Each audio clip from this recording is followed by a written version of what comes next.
Order! Order! You are an incorrigible delinquent at times. Behave yourself, man!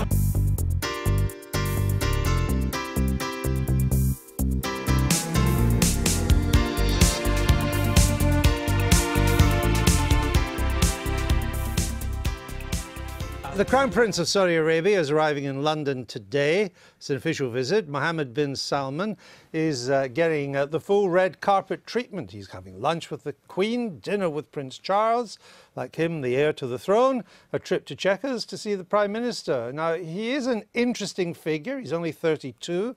He's painted himself as a modernising reformer. He has been designated as heir to the throne, which doesn't often happen, hasn't happened for a generation in Saudi Arabia. But of course, his critics aren't convinced. Our security correspondent, Frank Garner, can tell us more. Frank, good to see you.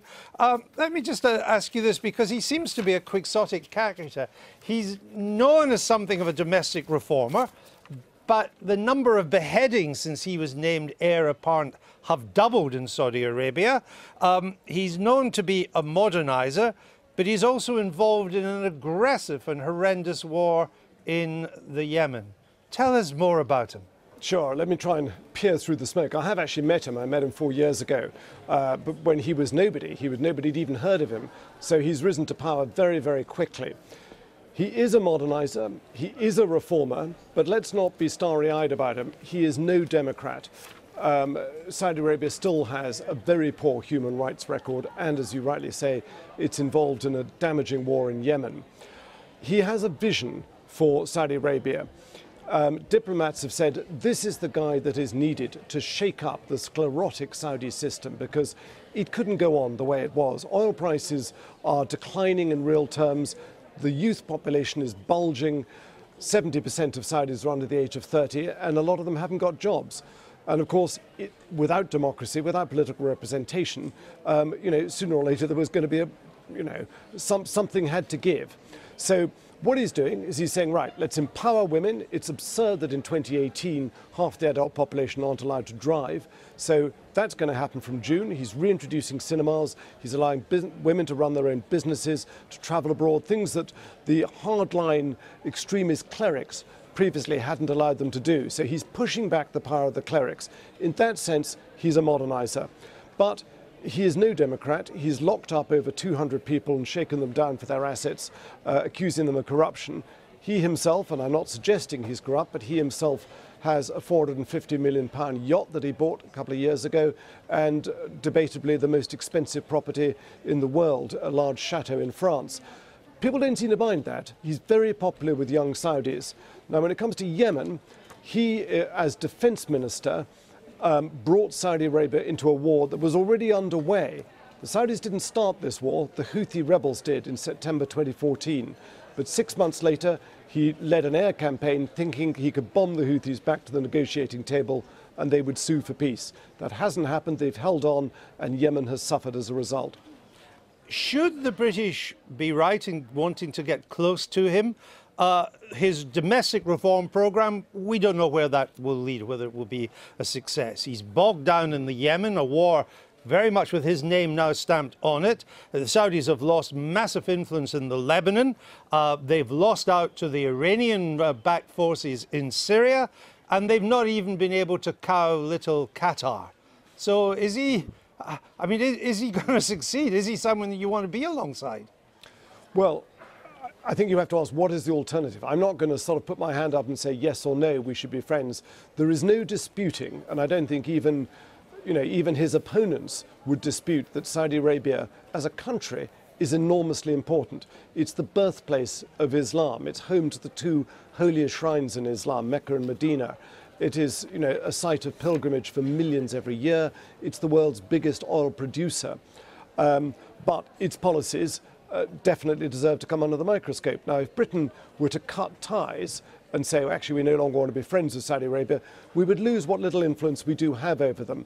And there is some influence. So when it comes to Yemen, for example, RAF officers and others have been restraining the Saudis, have been lecturing them to not hit civilian targets. Now, I can just hear people scoffing at that, as I would if somebody said it to me, because they've caused enormous damage in that country.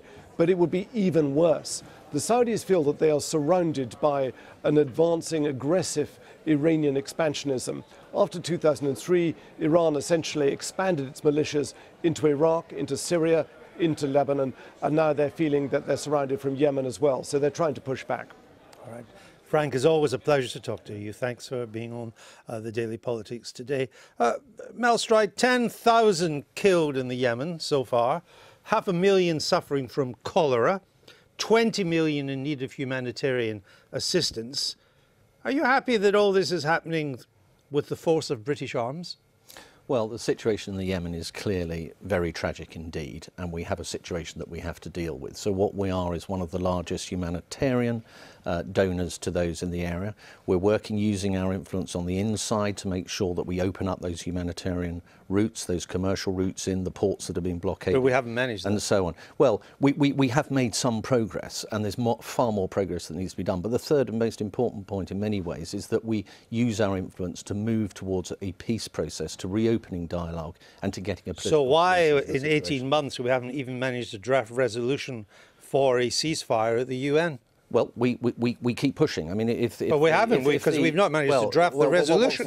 If the alternative, Andrew, is just to walk away and say we're not going to talk to them. No, the alternative I'm suggesting is at the very least you would draft a resolution for the UN Security Council, which may help to concentrate minds. But we haven't managed to do that. As you know, UN Security Council resolutions go through on a unanimous basis, and we are working with the UN, and we are working with the Saudis. But 18 months and we haven't even had that. And we are using our influence. But the whole crux of this discussion is about whether we should engage with Saudi Arabia or whether we should just basically say we're going to cut ties with you. Right. And I think, as Frank was suggesting in that clip, I think you would then lose influence were you to do that. So it is far better to engage and work and push for progress than to step aside and say, but before we move on that, can you give me one example of where there has been progress then? Well, there is, in the case of Yemen, yes, it's getting humanitarian supplies through. There have been periods of the past. But there's still massive blockades going on. There is still bombing of civilians going on. It is far from satisfactory. It's the biggest, according to some NGOs, the biggest humanitarian crisis currently on the globe. And my goodness, there are plenty of candidates for that. It is far, far from satisfactory. But the critical question here, as I say, is do you engage? And don't make the imperfect the enemy of the good. That is what I would say. We're better to engage and get change that way than stepping aside and washing our hands. Debbie, I'm sorry. Debbie Abrahams. I'm only Deborah when I'm naughty. Yeah. Very well. Well, I'll stick with Debbie for the moment, but I may change. Your Shadow Foreign Secretary said that, quote, Labour would stop the war in Yemen. How? Well, first of all, I wouldn't disagree with what Mel has said about maintaining that engagement, but it's the difference between engaging and rolling out a red carpet. It is absolutely shocking. No, but how would you stop the war in Yemen? Well, we need to have that engagement, but not under these sort of terms, when we have, as I say, a royal state visit to the country. So, yes, of course, engage with them to ensure that we But how would you stop the war? I'm just saying that. So you make sure that you are engaging with them, but not on these terms. But you would stop any arms sales. We have said that we need to make sure that we have proper regulations around. Well, I think your policy is to send no more arms. I mean, why would the Crown Prince listen to you at all? They see your leader as sympathetic to Iran. He's appeared on Press TV in the past. Why would the Saudis give you the time of day? Because we would be the government of the time. But the government that had an arms blockade and was seen more sympathetic to Iran than to Saudi Arabia. Why would they listen to you? The most important thing, Andrew, is you don't have trade at any cost. So we need to make sure that the trade deals that we do have fulfil some sort of principles. My key issue with today, with the state visit, is it's totally inappropriate. What Saudi Arabia have been doing in terms of disproportionate and so you wouldn't have the state, you wouldn't have them here at all? We wouldn't have the state visit, but we would. Mel made an important point about trade, engaging. Though, is it? It's also about our security. Well, isn't it? All right. We know that we have a security relationship with them. There would have been an attack at the... I'm afraid we have to move an attack in the 2012 We're trying to cram a lot in here this Olympics. morning. If we had... Sir, excuse me, we have to move on. Mohammed bin Salman, the Crown Prince of Saudi Arabia, has just arrived in Downing Street to meet Theresa May as part of his visit to the UK. But he's also expected to be greeted by protesters. The Prime Minister has vowed to talk frankly about Saudi Arabia's role in the continuing conflict in Yemen and the kingdom's human rights record. But should we be welcoming the visit at all? Well, joining me now is Andrew Smith from the Campaign Against Arms Trade, and Charlotte Leslie is the former chair of the All-Party Parliamentary Group on Saudi Arabia. Hello to you both. Andrew Smith, to you first. Is Saudi Arabia one of Britain's closest Middle East allies? Are we right to be giving him the red carpet treatment?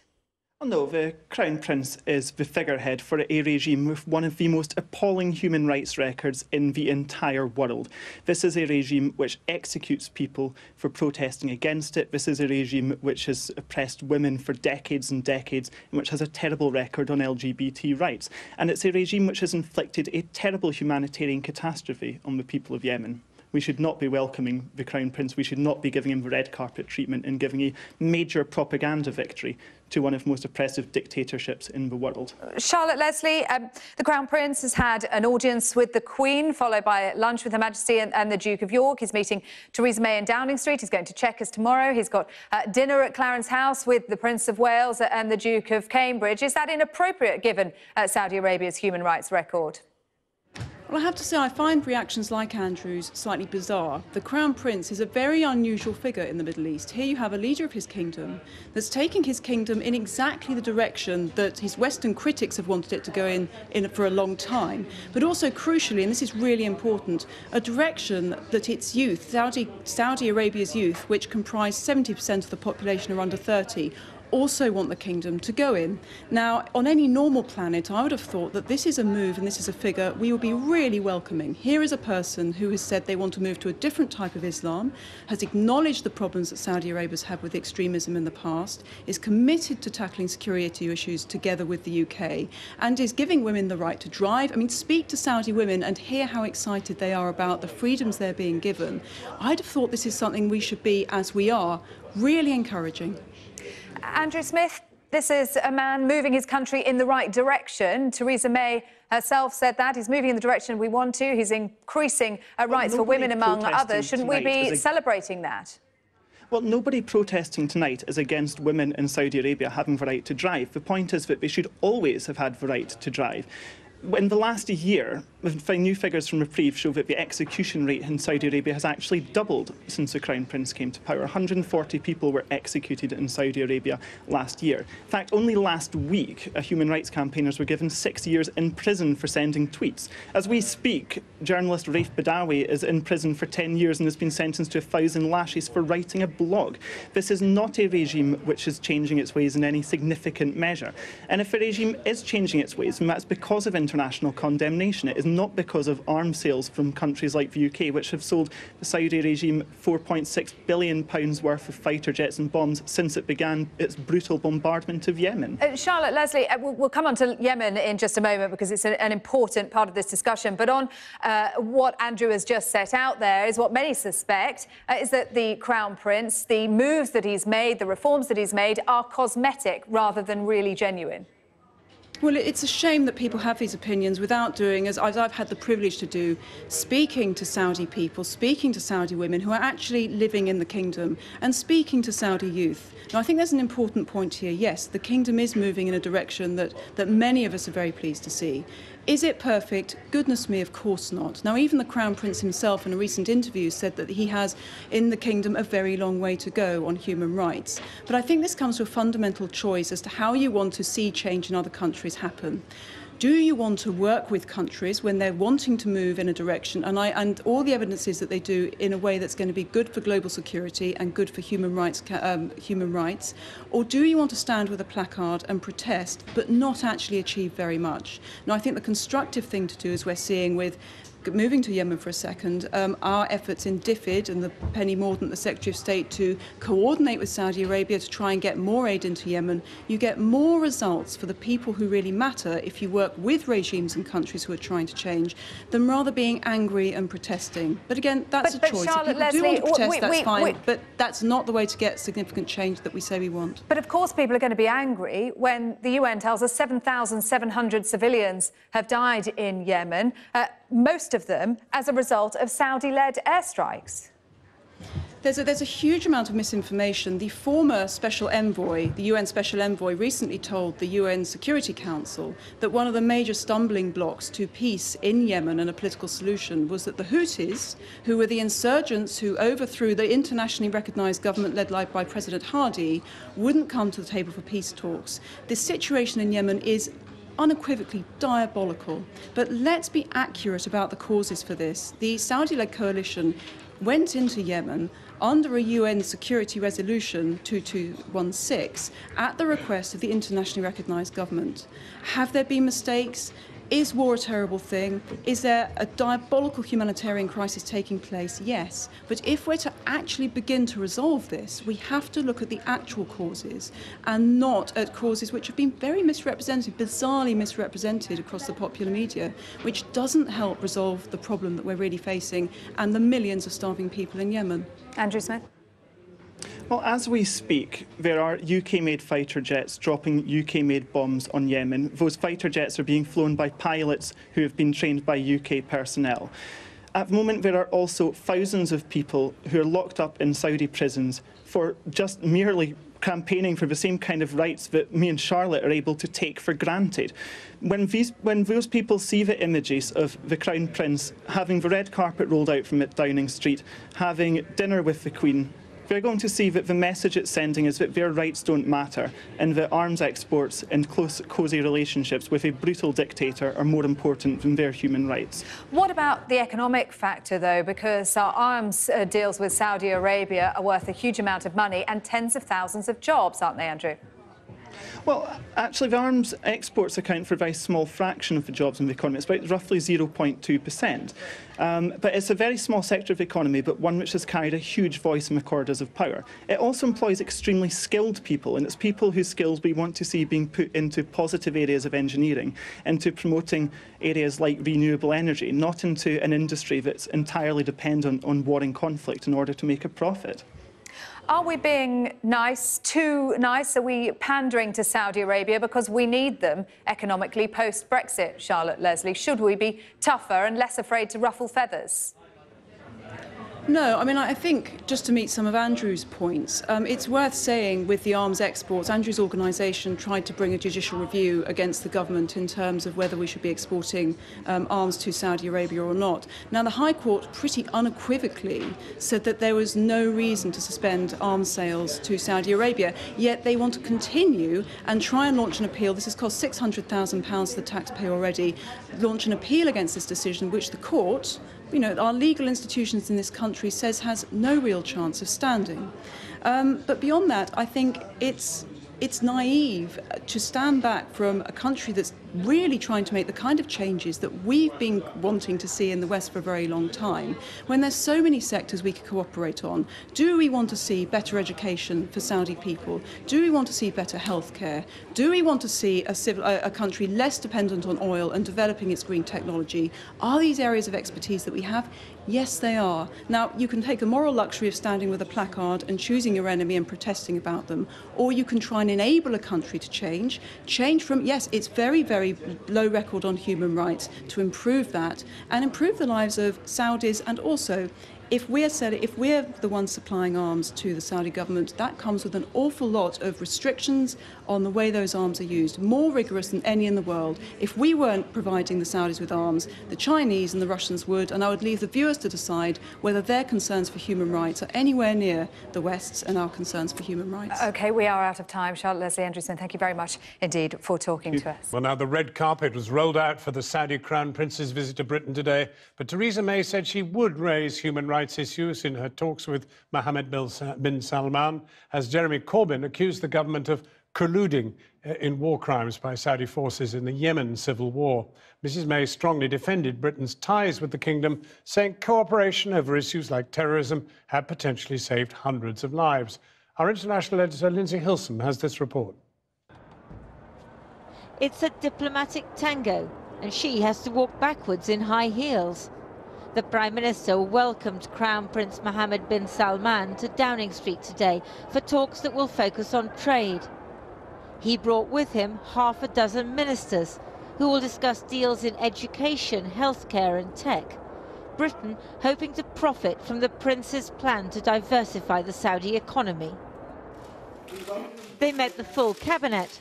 The British government is keen to stress that the Crown Prince is forging social as well as economic reform, bringing young Saudis, including women, into the workforce.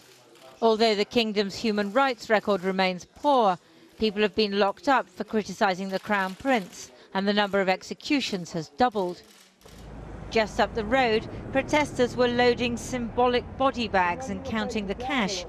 They regard Britain as complicit in the war in Yemen. The UN has accused Saudi of targeting civilians and causing the world's worst humanitarian disaster, an issue the opposition raised in the House today. Germany has suspended arms sales to Saudi Arabia, but British arms sales have sharply increased, and British military advisers are directing the war. It cannot be right that her government, Mr. Speaker, it cannot be right that her government is colluding in what the United Nations says is evidence of war crimes. Will the Prime Minister use her meeting today with the Crown Prince to halt the arms supplies and demand an immediate ceasefire in Yemen? The Prime Minister said despite the appalling humanitarian situation, Britain backed Saudi intervention in Yemen. Their involvement in Yemen came at the request of the legitimate government of the Yemen. It is backed by the United Nations Security Council, and as such we support it. But on the humanitarian issue, I would say it is for all parties in the conflict to ensure that they allow humanitarian aid to get through to those who need it. Crown Prince Mohammed bin Salman's convoy drove to Buckingham Palace for lunch with the Queen. Although many here are critical of his record, he does have support back home, especially from young people and women who say he's bringing rapid reforms. Mohammed bin Salman basically is the mastermind behind Vision 2030. And since the day it was announced on the 25th of April 2016, it's really been a roller coaster of changes and empowerment for women. And there's no women in Saudi Arabia that can deny that. You had the hugest marathon in public streets of women in the Eastern Province running. It was fantastic. You have women in so many different sectors today. We're going to be driving, and I always say that it's not about driving a vehicle, but it's really about driving the country. Protesters opposite Downing Street, still not a scene that would be allowed in Saudi Arabia. One of the contradictions of a country which is in some ways reforming on the inside, while exporting a vicious war to its neighbour. Well, joining us now is the Shadow Foreign Secretary, Emily Thornberry. There's a conundrum here, Emily Thornberry, isn't there? Because actually there are billions of pounds worth of jobs. I mean, many, many thousands of British jobs at stake here. What do you do? Take the moral high ground and say it's an unacceptable regime, or trade, particularly given you've got Brexit coming? So what we have to do is we have to abide by the law, both international law and domestic law. And we're not supposed to sell arms to regimes that are going to use them against civilians or that are going to be involved in internal repression. And you can see in what is happening in Yemen that they are deliberately targeting, on the face of it, civilian targets. So there are milk factories, there are funerals, there are weddings going on, and these are targeted missiles. And the number of them is increasing in terms of the number of civilian targets. So the Saudis say, well, we'll look into that and we'll investigate. But we can't allow that to happen. We have to have an independent international inquiry into what is going on, into humanitarian abuse in this way. And we should not be selling arms to Saudi Arabia in current circumstances. Well, it is moral high ground. There's no question about that. But at the same time, in the end, if somebody very rich comes along and says, I'm going to bring to you requests for all sorts of educational, technical, medical demands, all of which we're rich in, and many jobs are at stake. You say, no, I'm sorry, I don't mind about the jobs. It's very sad, but we can't have them because we wish to stop them misbehaving in another country, Yemen. No, John. No. We are friends with Saudi Arabia. We should remain friends with Saudi Arabia. But friends tell the truth to each other. And when your friend is involved... I don't think Jeremy Corbyn sounded much of a friend of Saudi Arabia. Well, the approach of Britain is that we're friends, that we work together. There are lots of different things that I mean, security is an important area where we work with Saudi Arabia. There are many different ways in which we work with them. But when they are involved in this dreadful war, in the worst circumstance, I mean, that country is in the worst circumstances of the entire world. We have 22 million people in need of food aid, when we have hundreds of thousands of children dying of cholera, children dying every 10 minutes. And they are involved in bombing every 93 minutes and have been for 3 years, and they are besieging the ports and they are closing the airports. It is wrong, and we should say so, and we should not be afraid to say so.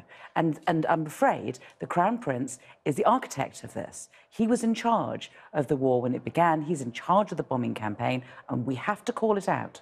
But what you know of the Saudis, are they the sort of people, particularly in his position, who like to hear what you've just told me?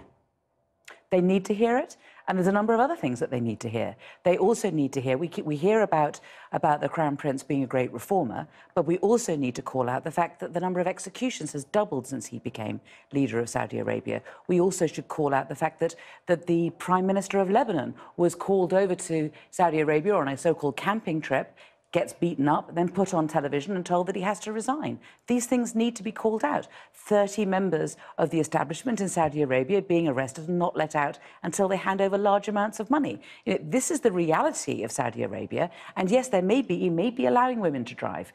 But in terms of being a reformer, we always hear every new leader of Saudi Arabia is supposed to be a reformer, and we hear this one is too. But we need to see it in the round. Well, let me ask you another question. Should the Queen have been put into the position she was in having to receive him at Buckingham Palace? I don't think that we should have had an official red carpet, all but in name state meeting. I don't think this is how it should have been. I don't think it should have been a state visit, but I do think that it's right that we talk to them. I don't think that we should close the doors, and I think that we should be clear, and we should say there are things that will come out well from a partnership between our two countries, but frankly, there are things that we profoundly disagree with, and we are not afraid to say so. Emily Thornbury, thank you very much indeed for coming in. So, I think we've just got time to have a look at the Saudi prince on a visit to the UK, meeting the Queen and also meeting with Theresa May. That's in the FT, on the front page It's astonishing, of the FT. isn't it? There's the huge outcry about the possibility of Donald Trump coming here. Threats of massive millions taking to the streets to protest because of all the things he's supposed to do. However, here's the Crown Prince of Saudi, whose country has been responsible for some of the most vile human rights atrocities on this planet. And there he is not only in Downing Street, he's having lunch with the Queen. It's incredibly, Saudi has been responsible for what's been happening in Yemen, a civil war that's been waged there, where 16,000 bombs have been dropped, thousands of children have been killed. It's the world's biggest humanitarian disaster, and yet we're rolling out the red carpet for this guy, saying, come and do business with us. Well, £65 billion is up for grabs, isn't it? But Jeremy Corbyn today talks about British collusion, and some people feel a bit anxious when he says that, but he's not wrong in that we sell weapons to Saudi Arabia. They use some weapons of whom have been dropped in Yemen. Yeah, and they commit war crimes. They do these double tap strikes. They are killing innocent people. And we said, we've signed a global arms treaty that says we will look at what happens to the weapons we sell. If there's any evidence, any suggestion that they're used improperly committing war crimes, we will stop selling them. Germany has stopped selling bombs to Saudi Arabia. We've increased the amount we sell them because, in the end, money talks. And Theresa May says, it's better the devil you know, really. It's better to be close to them because they'll help us in the Middle East. They'll help us with intelligence.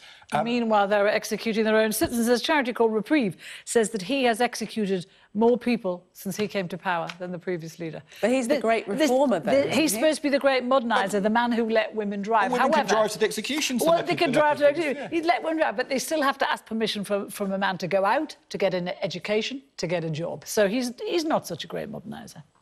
Yeah, and just a figure to throw out there, Britain's licensed £4.6 billion of weapons in sales to Saudi Arabia since just 2015. And those weapons are killing citizens via war crimes in Yemen. And that blood is on the hands, therefore, of the people who supply the weapons. And that's us. And we can talk all about hundreds of billions of investment and needing for a position in the Middle East. We're giving weapons to people who are committing war crimes with them. And it is as stark and simple as that.